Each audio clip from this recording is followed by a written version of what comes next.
How you doing, Lowell? Yeah, we all appreciate Lesa. We're gonna miss her. I've known Lesa quite a long time, probably since I was 10 years old, or somewhere around there. I don't know, how old was I when I first saw Lesa up there in Berrytown? Late 70s, right? Late 70s, early 80s. She always had, if you've ever met Lesa, you know she either had that smile, grin to grin, one side of her face to the other. Next moment turns to anger. She had quite a bit of a temper there, but no, she was always nice. And we rode horses with her, and she taught me how to ride.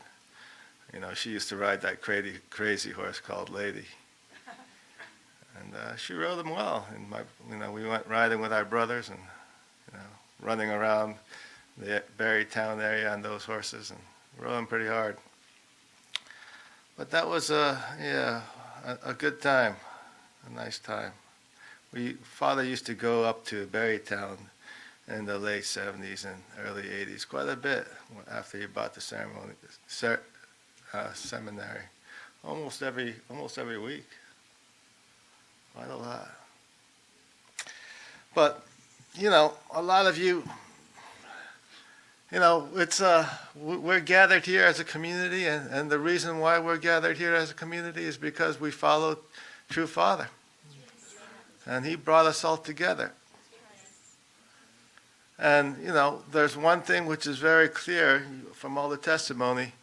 Lesa was always unashamed and unafraid. That's right. Yeah. That's right. That's what made her real. And that gives us a good lesson for all of us in our community, in our church, in our faith, that we really need to be unashamed and unafraid.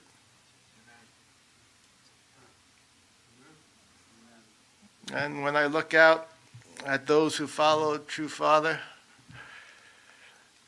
I only see all of you guys here in Sanctuary who are the ones who are unafraid and unashamed. And that's if you are a person who studies the book, the Bible, the Old Testament, New Testament, and you read the history of the people who follow the book. The thing which people don't quite understand who are not versed in the Bible, or people who have been church but have never really studied the Bible. The Bible is not a story of the power of God or His success in this world.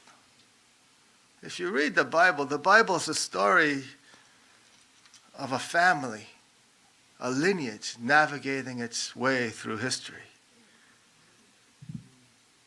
Sometimes experiencing success, other times experiencing failure.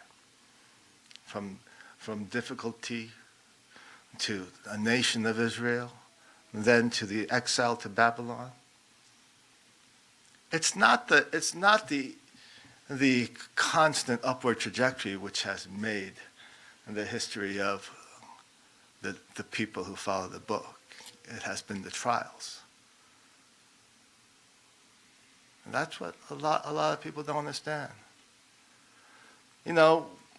When Father came to the earth, He taught us the principle, and we learned the principle, of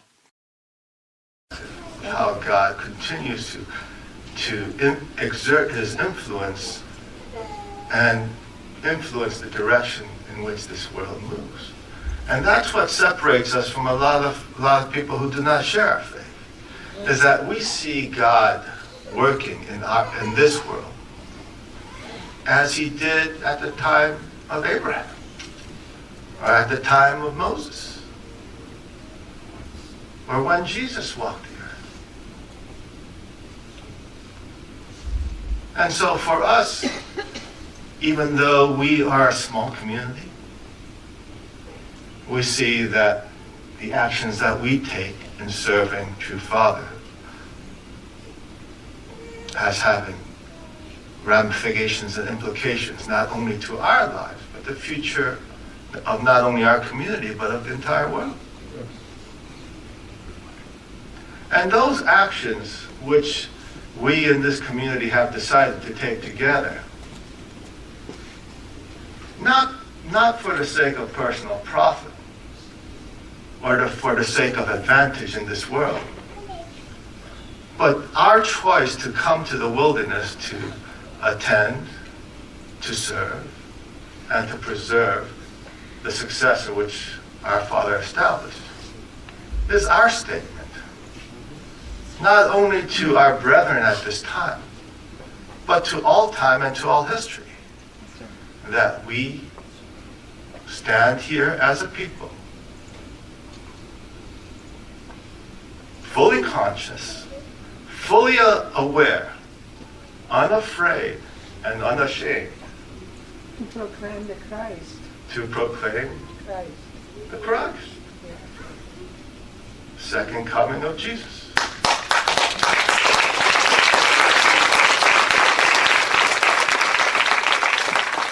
And that's why we choose to stand. And that's what I really appreciate about Lesa. She is a soldier from the day that she was born to the day that she dies. Amen. She was born a soldier, she died a soldier, and she never made any apologies for being a soldier. That's right. Now that's something that anybody can respect. Because I've seen a lot of stinking cowards, man. She certainly wasn't a coward. But you know, that's always what God's been looking for. You know, a lot of people in this world think that, you know, if God is with you, how come you're not the president of the United States? Or, you know, why don't you have all the wealth in the world? Well, Father started out, you know, in the prisons of North Korea, in the Japanese, you know, prisons as well. And he did rise to the highest position in the world with all the wealth in the world. Amen. Never take it. And really, that's the test for us who follow Father. We know who Father was. We know he was a man on a mission given to him by God. We know that he didn't give a goddamn about the wealth of this world or the benefits of this world. And we know and we knew till the day he died that he fought every day to advance God's will on this earth and to reach any additional person that he could to spread that message and that truth. Amen. And that is the real test of the generation that follows Father. Do we have people in our community who are willing to stand in that conviction to say, like Father did, God damn what the world thinks. I only care about what God thinks.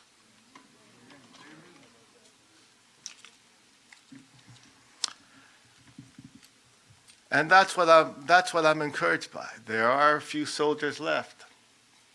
People who don't give a damn.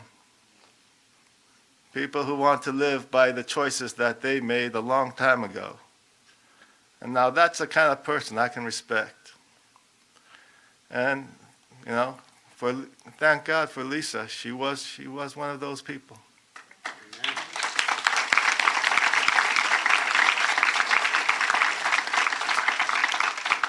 She stood by her convictions.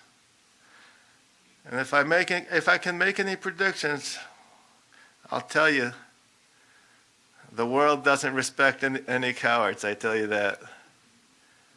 But the people who decide to live by their convictions, the actions that they take and the deeds that they do, now those can be remembered. Thank you, everybody.